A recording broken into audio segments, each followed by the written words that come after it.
bonjour, enfin, bonsoir bientôt à tout le monde.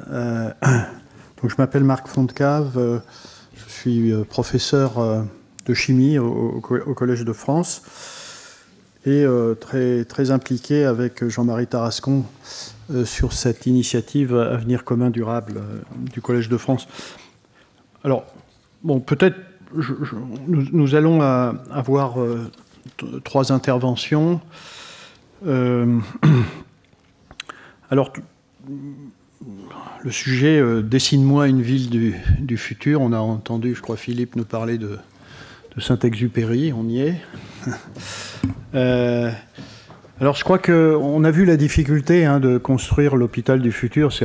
La difficulté est encore plus grande pour ce qui concerne la ville, parce que d'une certaine façon, on peut éventuellement raser un hôpital et en construire un autre, mais il est peu probable qu'on rase une ville entière pour en construire une autre. Donc on est confronté peut-être à ce risque que Lise Rocher évoquait, à savoir la possibilité de ne pouvoir construire qu'un hier à peine amélioré, parce que effectivement il va falloir faire avec des choses qui existent depuis très très longtemps dans les villes. Et donc c'est, je crois, de ça qu'on va discuter. Alors je sais pas s'il n'est pas besoin que les trois personnes viennent sur l'estrade, j'imagine. Je les appelle un par un. Philippe ? Oui ? Oui. D'accord. Alors, j'ai l'habitude de dire que la chimie va jouer un rôle très très important dans la transition énergétique environnementale. L'industrie chimique, la recherche en chimie fait l'objet de réflexions et de réalisations absolument massives pour diminuer les pollutions, pour être la plus verte possible, à la base de ressources les moins fossiles possibles, avec le moins de déchets possible, le moins de solvants possible, etc. Et donc je suis très heureux donc de demander à Yves Bréchet son point de vue sur un des domaines qui est la chimie des matériaux, qui est absolument central dans la rénovation des villes. Donc Yves Bréchet est directeur scientifique de Saint-Gobain, membre de l'Académie des sciences. Il a été haut-commissaire à l'énergie atomique et c'est un grand spécialiste de matériaux, et il va nous dire quelques mots sur les matériaux pour la ville du futur. Yves, merci.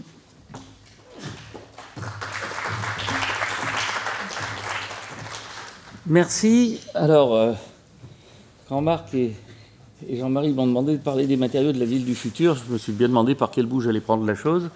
Je vais la prendre par un petit bout, mais puis c'est un fil qu'il va falloir tirer, parce que c'est un domaine qui est très multiforme. Alors, je vais commencer par quelques points de contexte. Après, j'essaierai de dire que je ne vais pas vous parler que de matériaux. Je vais vous parler de matériaux en sens que c'est la chair avec laquelle on fait des produits. Et que quand on pense du matériau au produit, il y a le procédé.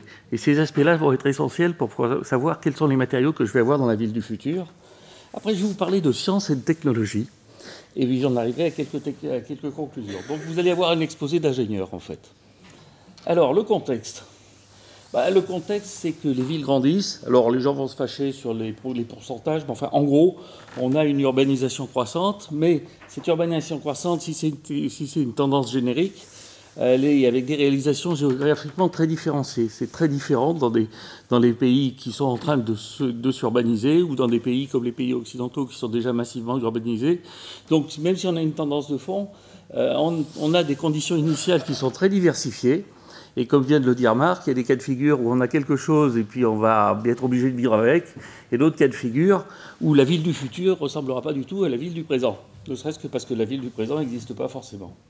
Alors, il y a plein de gens qui rêvent sur la ville du futur. Alors j'ai des tas de jolies photos de villes du futur. Vous m'entendez ? Oui. J'ai des tas de jolies photos de villes du futur qui sont plus ou moins exotiques. Alors en voilà une deuxième. Voilà des villes du futur. Et en fait, on peut se poser la question, est-ce que la ville du futur, est-ce que la ville de demain n'existe pas déjà aujourd'hui ? C'est-à-dire ces villes-là, on ne va pas les détruire comme ça. Et d'une certaine manière, cette ville-là, la ville qui existe, et en particulier dans les pays occidentaux, cette ville-là, elle a elle-même un certain nombre de challenges qui ne vont pas être les mêmes que les challenges qu'on va rencontrer pour la ville de demain dans des pays qui ne sont pas encore trop urbanisés ou qui sont urbanisés de manière pas vraiment stable, pas facilement viable. Alors, les challenges qu'on va avoir dans le bâti du monde occidental, c'est d'abord et avant tout un challenge de rénovation. Quand vous regardez le parc immobilier français, vous avez 1% du parc qui se renouvelle chaque année. Ça veut dire que vous allez mettre 100 ans à renouveler tout le parc. Et d'ailleurs, vous n'allez pas complètement le renouveler. Donc ça veut dire que le taux de renouvellement du parc étant relativement faible, la rénovation est la question essentielle en termes de matériaux pour la ville du futur. La décarbonation alors ça nous amène à nous poser des questions sur les matériaux pour l'isolation, en particulier pour l'isolation intérieure. Vous n'avez pas forcément envie d'isoler de l'extérieur des magnifiques bâtiments haussmanniens, donc il va falloir se poser la question de savoir comment je les isole du dedans. Et dans des endroits où le prix au mètre carré est particulièrement important, vous n'avez pas envie de mettre ça comme isolant. Dans mon village en Bourgogne, c'est moins un problème, hein, mais dans le 5e arrondissement de Paris, vous allez essayer d'avoir une isolation efficace à peu de surface. Et vous allez avoir aussi, et ça j'y reviendrai, des matériaux qui peuvent être très performants et souvent très chers en utilisant des vitrages actifs. Donc je reviendrai là-dessus. On peut se poser la question dans le challenge du bâti pour le monde occidental, la question de la décarbonation du bâti structural. Ça, c'est quand on a à construire.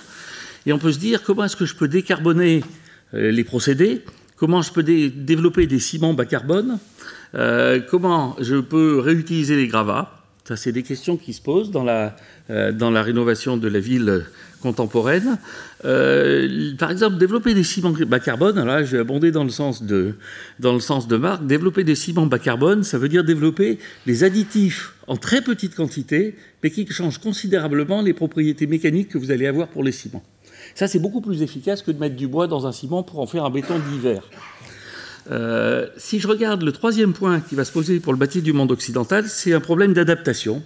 Problème d'adaptation à des climats plus chauds, mais aussi, au point de vue structural, un problème d'adaptation à des mobilités partagées, à de nouveaux types de mobilité. Et ça va conduire à une évolution du bâtiment qui n'est pas facile à faire. Toute personne qui a essayé de trouver une borne de recharge de voiture électrique dans un quartier parisien peut en témoigner. Alors si je regarde la ville du futur ailleurs que dans le monde occidental, on a une urbanisation galopante, certes, mais on galope vers quoi?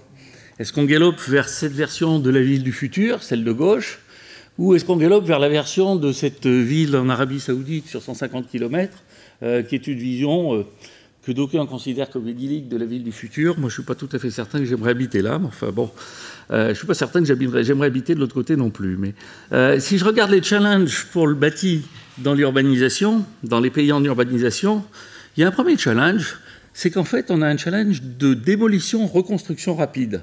Si on démolit, on ne va pas mettre tous les gens qu'il y a dedans dehors, donc ça veut dire qu'il faut être capable de reconstruire rapidement. Ça veut dire que ça conduit à se poser des questions sur les matériaux préfabriqués, à assemblage rapide.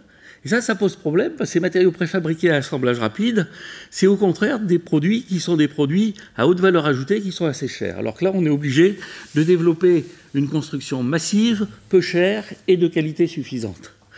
On a des questions de résilience, entre autres la capacité à faire des constructions antisismiques. On sait très bien faire ça au Japon. On a vu qu'à Haïti, ça marchait beaucoup moins bien parce qu'on ne l'avait pas fait. Donc si on veut dire qu'on veut reconstruire et urbaniser des zones qui sont peu urbanisées, il faut intégrer dans cette construction tout ce qui est construction antisismique efficace. Ça, on sait à peu près faire, il suffit d'y mettre le prix. Construire la résistance aux inondations est beaucoup plus difficile pour une raison qui est quasiment structurale au bâtiment, c'est que dans un bâtiment, vous devez pouvoir rentrer, vous avez besoin d'une porte pour rentrer dans le bâtiment, et la porte, c'est le point faible pour faire rentrer l'eau. Donc ça veut dire qu'on est mal parti pour ce qui est d'éviter les inondations. Ce qu'on peut essayer de faire, c'est des bâtiments qui survivent aux inondations. On a un troisième point dans cette urbanisation rapide, la rapidité est importante. C'est encore une fois de s'adapter à des climats plus chauds et des mobilités massifiées, mais on a aussi une question de gestion des flux. Question des flux d'énergie, des flux de nourriture, des flux d'eau. d'eau potable. L'eau potable va être un problème majeur en ce qui concerne l'urbanisation massive, et cette eau potable, c'est encore un problème de matériaux. C'est un problème de matériaux pour ce qui est de la purifier, c'est un problème de filtre, c'est un problème de canalisation pour la transporter. Je crois qu'il doit y avoir 20% de l'eau potable en France dans nos systèmes de canalisation qui sont perdus. 20%, quand vous savez quel est le contenu énergétique d'une eau potable par rapport à une eau non potable, ça mérite quand même de se poser la question.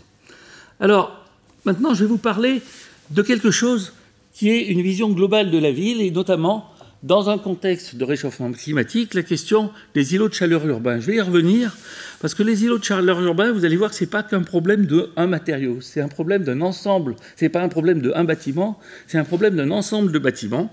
Et il faut prendre en compte des tas de choses qui, d'une certaine manière, ne relèvent pas de mon métier, mais ce n'est pas pour ça que je ne les considère pas comme importantes. Si on veut penser la ville du futur, il faut penser la combinaison de situations où on a une chaleur d'évaporation qui permet de refroidir, ça vient des espaces verts, ça vient de l'eau qui passe dans la ville. On a évidemment la chaleur qui vient de la surface de la route, la chaleur qui vient des véhicules. On a la chaleur anthropogénique, et puis le fait que, comme il va faire de plus en plus chaud, on a envie de mettre des conditionneurs d'air, et là vous sentez qu'on est mal parti. Il y a un vrai cercle vicieux, c'est-à-dire si vous mettez un conditionneur d'air dans un bâtiment, vous allez consommer de l'énergie, donc vous risquez évidemment de chauffer ce qui est à l'extérieur. Moi, ma référence de base, c'est pas Wikipédia, c'est les traités de thermodynamique. Ça, on ne peut pas vivre autrement. Donc, une fois qu'on a vu tout ça, qu'est-ce qu'on peut faire en termes de matériaux, et qu'est-ce qu'on peut faire en termes de matériaux quand on produit des matériaux de construction, ce qui est le cas de la maison Saint-Gobain. Il y a des stratégies variées. La première stratégie, c'est d'isoler. Et cette stratégie est importante. Quand on vous dit c'est pas grave, on peut utiliser de l'électricité, elle est décarbonée et ça va baigner, c'est juste à peu près aussi idiot que de faire fonctionner la climatisation dans une voiture où vous laissez les fenêtres ouvertes. Il est impératif d'avoir une bonne maîtrise de l'usage de l'énergie, quel que soit l'impact carbone de l'énergie en question. Alors vous pouvez faire de l'isolation, vous pouvez jouer sur les vitrages, et vous pouvez jouer sur quelque chose qui est la réaction du bâtiment par rapport au soleil. C'est-à-dire la capacité d'un bâtiment à refléter le soleil ou à évacuer la chaleur que le soleil lui fournit. Alors tout ça, ça va nous amener à parler de matériaux. Alors je vais vous dire un peu, je pense que c'est toujours important de dire ce que c'est qu'un matériau, parce que c'est pas si évident que ça quand même. Alors, un matériau, vous partez de la matière première. Cette matière première, vous en faites un matériau, ce matériau vous l'incluez dans un composant et vous finissez par rendre un service. C'est ça un matériau du point de vue de l'ingénieur. Alors ça veut dire quoi? Je vais prendre l'exemple des vitrages, puisque le verre, depuis Colbert chez Saint-Gobain, c'est un peu le cœur de métier. On fait des tas d'autres choses, mais on fait aussi du verre. La matière, c'est du sable. Le matériau que vous fabriquez, c'est du verre.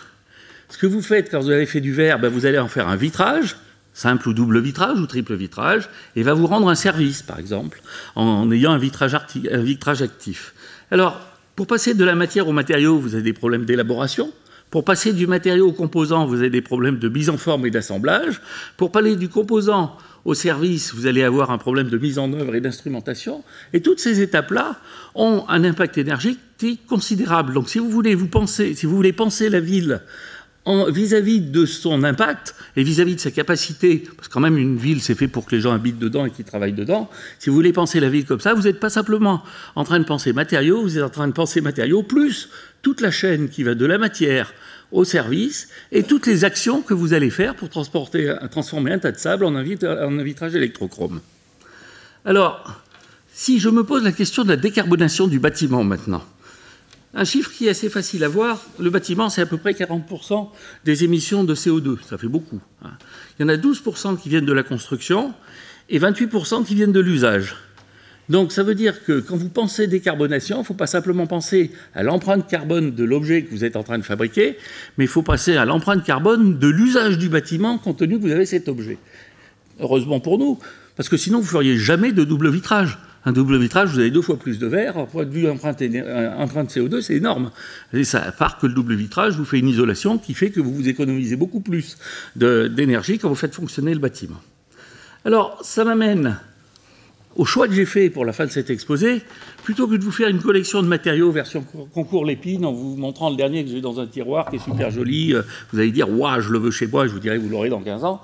J'ai essayé de vous parler de la science qu'il faut pour développer des solutions performantes, accessibles et décarbonées pour l'habitat du futur, des technologies pour les mettre en œuvre, Mais le dernier point, comme les procédés qui sont utilisés pour fabriquer les matériaux du bâtiment sont tous, quasiment tous, des procédés qui sont hautement énergétiques, naturellement arrive la question de la réutilisation des matériaux en fin de vie ou de recyclage des matériaux. C'est aussi une question qui est importante et qui est une question qui n'est pas qu'une question d'ingénieur, mais qui est en partie une question d'ingénieur.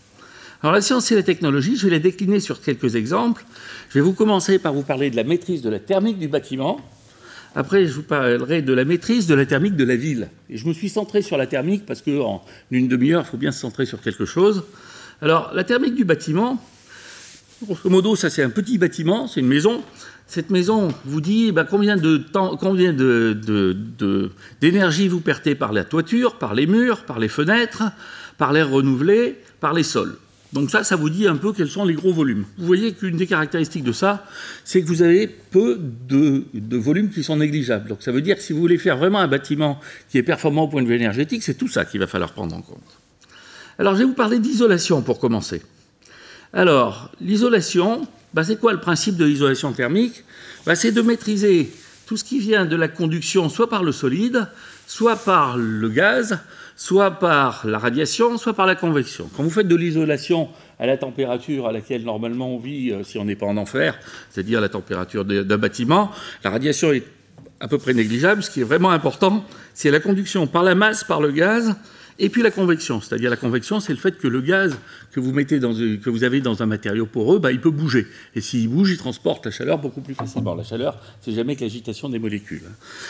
Donc, en fait, toute l'astuce de l'isolation dans le bâtiment, c'est en gros de vendre du vide. Alors, soit de vendre du vide, soit vendre des structures qui sont capables de piéger l'air et de l'empêcher de bouger. Alors, quand je dis l'air, c'est pas forcément l'air. Si vous prenez un double vitrage, vous avez plutôt tendance à mettre de l'argon dans le double vitrage parce que sa conductivité thermique est plus faible. Si vous faites des laines de verre, c'est une manière d'avoir un matériau poreux, donc qui est un isolant thermique, qui est un bon isolant thermique. Vous pouvez faire des laines de verre, des laines de roche, des laines de bois, mais vous pouvez faire d'autres matériaux innovants qui sont à titre expérimental, mais qui méritent d'être regardés. C'est notamment des matériaux qui sont extrêmement poreux. Donc là, l'idée est assez simple, c'est de faire des pores qui sont suffisamment petits pour que l'air ne puisse pas bouger dedans. Donc là, vous avez quelques matériaux nanoporeux qui sont utilisés, qui sont développés, qui permettent d'avoir des lambdas, donc des coefficients de conductivité thermique de plus en plus faibles. Évidemment, ça ne rate pas, ils sont de plus en plus chers. Mais ça peut vous donner des solutions, par exemple, pour le problème que je vous disais tout à l'heure, de l'isolation par l'intérieur des bâtiments à faible épaisseur. C'est grosso modo ce que vous allez essayer de faire, c'est d'enlever l'air qu'il y a dedans, donc faire des isolants sous vide. Ce sont des très très belles réalisations techniques, mais ça ne se met pas comme ça en place, parce que si vous plantez un clou dessus pour mettre un tableau, ça fait pchit, et ça marche beaucoup moins bien. Donc ça veut dire qu'en même temps que vous pensez à une solution, il faut aussi penser à la manière de la mettre en œuvre avec un tissu d'artisans qui la mettent en œuvre et qui doivent d'une certaine manière être formés pour appliquer ces choses-là. Si vous faites une isolation n'importe comment, elle n'est pas efficace, fût-elle à 1 euro. Si je regarde la science qu'il faut faire pour quelque chose d'aussi courant que la laine de verre ou la laine de roche, la laine de verre est un peu plus sophistiquée, on fabrique la laine de verre par un procédé qui est assez amusant, c'est une espèce de machine à barbe à papa géante. Vous avez un disque dans un alliage de nickel, parce que le verre, c'est particulièrement agressif pour les matériaux, qui tourne à toute vitesse, et il extrait des fils. Alors les fils sont extraits par la force centrifuge, plus l'écoulement du gaz, et vous vous retrouvez avec une laine, exactement comme la barbe à papa. Et cette laine-là, ce qu'il faut, c'est que l'air ne circule pas dedans, parce que c'est comme ça qu'elle est isolante, mais comme il va falloir mettre des cols pour que toutes les laines tiennent ensemble, il va falloir que l'air passe dedans. Donc on est un petit peu schizophrène entre le procédé pour la fabriquer et l'utilisation qu'on leur demande à la fin. Alors là, il y a des tas de jolies choses à faire, de chimie, de physico-chimie, de mouillage des verres, et c'est ce qui nous permet d'avoir des laines de verre qui sont de plus en plus performantes. Alors, je continue. Deuxième question, c'est que c'est bien beau de nous dire isoler les bâtiments, mais c'est quand même pas mal de savoir si je les isole efficacement. Alors, une technique pour isoler, voir si un bâtiment est isolé efficacement, c'est une technique qui est due à l'origine à Didier Roux, qui est très simple dans son principe, c'est vous faites un petit flash de chaleur et vous regardez comment la température diminue, et ça vous dit est-ce que l'isolation est bonne ou pas. Ça vous permet de savoir si vous êtes fait avoir ou pas. Ça serait heureux que ça permette de dire aux gens qui donnent des subventions, est-ce que j'ai vraiment besoin de donner des subventions pour un truc qui n'est pas bien fait? Alors, Je continue maintenant, je vais vous parler un peu de vitrage. Alors, vitrage, regardons les doubles vitrages, notamment, qui sont connus, double ou triple vitrage. Donc, c'est deux plaques de verre qui sont séparées par soit du vide, soit de l'argon. Cette séparation fait que la chaleur ne passe pas au travers du verre et ça devient simplement un problème d'optique. Et là, il y a tout un ensemble de techniques qui se sont développées qui consistent à déposer sur le verre des couches extrêmement minces de matériaux. Et ces couches extrêmement minces de matériaux vous permettent de faire à peu près ce que vous voulez, soit de laisser rentrer la lumière, mais pas la chaleur, soit de laisser rentrer la lumière et la chaleur. Alors, ce que vous aimeriez bien, c'est un qui fait les deux. Bon, ça, c'est pas encore tout à fait au point. Mais vous pouvez aussi vous amuser à ne pas laisser rentrer la lumière du tout. Grosso modo, comment est-ce que vous pouvez intégrer un volet sur un vitrage comme ça? Alors, je vous montre juste une photo. Voilà le type de microstructure que vous avez. Vous voyez, la barre d'échelle, c'est 200 nanomètres. Donc, ça veut dire qu'on arrive vraiment à faire des dépôts extrêmement fins, très continus, extrêmement maîtrisés, et qui permettent d'avoir les propriétés optiques qu'on veut. De telle manière que la valeur ajoutée du verre, c'est de le voir comme un support des couches qu'on met dessus, essentiellement. Alors, maintenant, je continue. Pour déposer ces couches, il y a des procédés qui ne sont pas tout à fait faciles, qui sont de mieux en mieux maîtrisés. Mais on essaye de gaspiller le moins de matière possible pour le faire. C'est le dépôt plasma. Et puis après, on peut faire des recuits. On peut faire des recuits avec un faisceau laser qui recuit en même temps des plaques de verre qui font 6 mètres de long et 3 mètres de large. Donc ça, c'est des technologies qui n'existaient pas il y a 20 ans et qui se sont progressivement développées, impliquées et qui sont en usine. Alors, je termine avec le verre, c'est un de mes favoris, ça, Jean-Marie Tarascon, on le connaît bien. Comment est-ce que je peux faire un verre qui évite d'avoir un volet ou un rideau ou un store? C'est-à-dire quelque chose où si je polarise le verre, si je fais passer de l'électricité dedans, je suis capable de le faire changer de couleur. Donc ça, c'est les verres électrochromes. Il y a d'autres solutions avec des cristaux liquides. Donc en fait, vous voyez, je vous ai donné un panorama. Les outils, maintenant, des outils intellectuels et des méthodes qu'on utilise pour développer des matériaux pour assurer l'isolation thermique des bâtiments. Maintenant, je vous ai parlé des bâtiments, quelques mots de la ville. Alors la ville, je reviens à ça. Je dis que c'était un truc qui n'était pas facile parce que ce n'est pas le problème d'un bâtiment, c'est le problème d'un ensemble de bâtiments. Et vous avez des tas d'endroits où vous sentez que la chaleur, ça ne va pas être facile à gérer, notamment parce que ce n'est pas les mêmes personnes qui vont avoir à gérer toutes ces choses-là. La chaleur qui vient de la route, la chaleur qui vient du bâtiment, la chaleur qui vient du verre de votre bâtiment qui se reflète sur le bâtiment d'à côté. Donc ça veut dire qu'il va falloir commencer maintenant à penser sérieusement aux îlots de chaleur et penser que c'est un besoin collectif et c'est plus un besoin individuel de chaque propriétaire de bâtiment. Alors, une chose qui est assez amusante, c'est la solution consistant, à essayer d'utiliser ce qu'on appelle le radiative cooling, le refroidissement radiatif. Le principe, c'est que quand le soleil se reflète sur un toit, il y a une partie de la lumière qui est renvoyée et il y a une partie de la lumière qui chauffe. Et cette lumière qui chauffe, elle peut être rayonnée par le même toit. Donc en fait, comment est-ce qu'on va essayer de faire ça? Eh bien, on va essayer d'avoir des revêtements sur un toit qui va permettre de gérer à la fois l'aspect réfléchissant, mais vous voyez bien que si ça réfléchit trop, ça veut dire que ça va chauffer le bâtiment d'à côté, donc on ne va pas être très content non plus. Donc il va falloir gérer à la fois l'aspect réfléchissant et l'aspect d'émittance thermique. Et pour ce faire, on développe des peintures, des pigments, des films qu'on replace sur des toits. Alors ça, c'est typiquement de la rénovation. On n'a pas besoin de détruire le bâtiment pour faire ça. Dernier point. Je vous ai parlé de comment j'améliorais l'empreinte CO2 du bâtiment dans son usage. Maintenant, je vais vous parler de l'empreinte CO2 des matériaux qu'on utilise dans le bâtiment. Alors là, on est mal parti, parce qu'on commence par des procédés qui sont à haute température, extrêmement énergivores. Le verre, ça fond à très haute température. Je ne parle pas... Alors, je vous ai fait ça juste pour vous réchauffer un peu. À droite, vous avez un four verrier. Voilà quelques produits qu'on fait chez Saint-Gobain. Il y a des produits de la canalisation pour transporter l'eau. C'est des tubes en fonte. Alors, c'est très joli à voir. Hein. On fait ça, on coule de la fonte dans un tube qui se sert à lui-même de moule. C'est très rigolo. Moi, je leur ai suggéré de faire ça en chocolat. Ça serait pas mal. Enfin bon, je n'ai pas encore réussi à convaincre. Mais donc, on a des tubes en fonte. C'est des températures qui sont très élevées. Quand on utilise des aciers, c'est des températures qui sont très élevées. Quand on utilise du verre, c'est aussi des températures qui sont très élevées. Et là, vous avez l'empreinte au kilogramme de CO2 par kilogramme de ciment, d'acier, de verre. Alors, si je regarde le verre, en gros, vous fondez du caillou. Quand vous avez fondu du caillou, vous le mettez dans un espèce de grand bassin dans lequel il fait ressortir les bulles. et puis après vous l'étirez sur un bain d'étain, et comme ça vous sortez des kilomètres carrés de vitrage. Alors, la question qui se pose, c'est en gros, comment est-ce que je peux, par exemple, changer la composition du verre pour que les bulles puissent sortir plus facilement. Puis quand je vois comment je fais du verre, ça n'a rien d'étonnant que je vais mettre du CO2. Je le chauffe avec du gaz et je mets des carbonates pour pouvoir baisser le point de fusion de la silice. Donc là, il n'y a pas de souci, je vais avoir beaucoup de CO2. D'où l'idée de se dire, est-ce que je peux pas repartir d'autres minéraux qui sont plutôt des silicates plutôt que des carbonates comme fondants, et est-ce que je ne peux pas utiliser d'autres choses que le gaz pour chauffer le verre. Alors là, vous vous dites, c'est bien, il suffit de le passer au four électrique. Ouais, c'est pas si facile que ça. Il y a des tas de problèmes de physique assez profondes, de physique, d'hydrodynamique, pour passer d'un four à gaz à un four électrique. Et généralement, on le fait progressivement. Il y a une autre manière, c'est d'essayer de récupérer la chaleur. On peut récupérer la chaleur en utilisant les céramiques qui servent pour tenir le four. C'est aussi des matériaux qui absorbent beaucoup de chaleur. Donc ça veut dire qu'on peut utiliser la chaleur du four pour aider à chauffer la matière première avant qu'on la fasse fondre dans le four. Alors c'est un petit côté sapeur camembert, ce truc-là, mais ça marche très bien. On peut rendre les fours beaucoup plus efficaces du point de vue énergétique. On peut essayer de changer la composition. Et là, il y a des études qui sont faites pour essayer de trouver des nouvelles compositions de verre.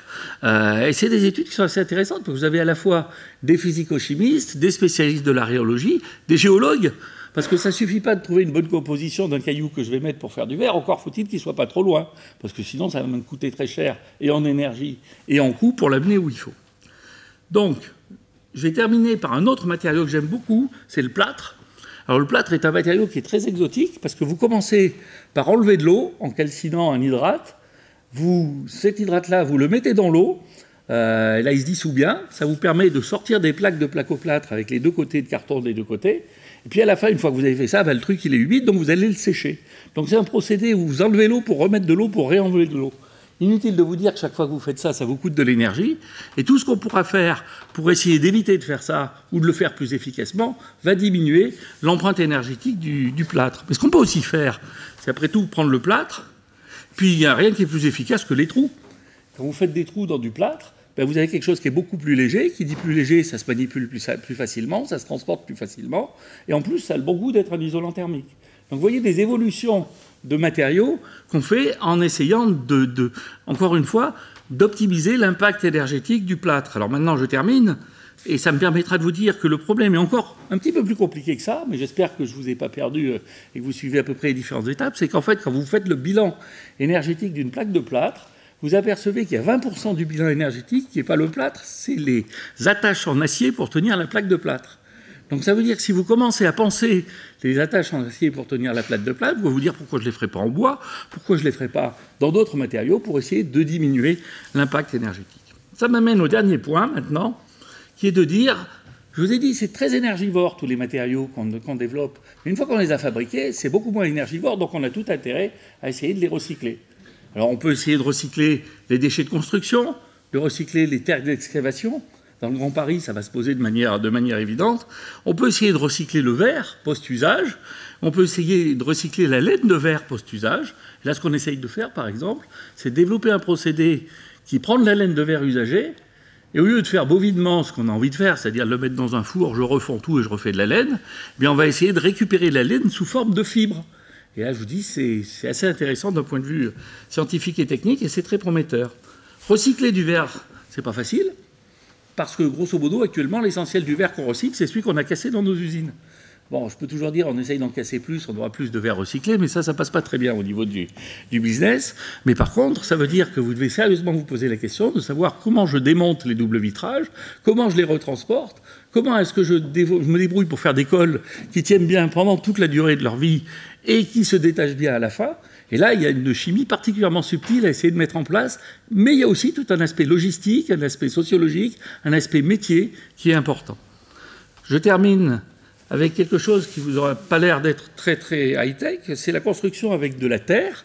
Eh bien, on est en train d'essayer de travailler sur des constructions possibles à partir de terres d'excavation, en utilisant une chimie fine, qui est la chimie des liants qu'on met dans cette terre, le but du jeu étant de mettre le moins de ciment possible.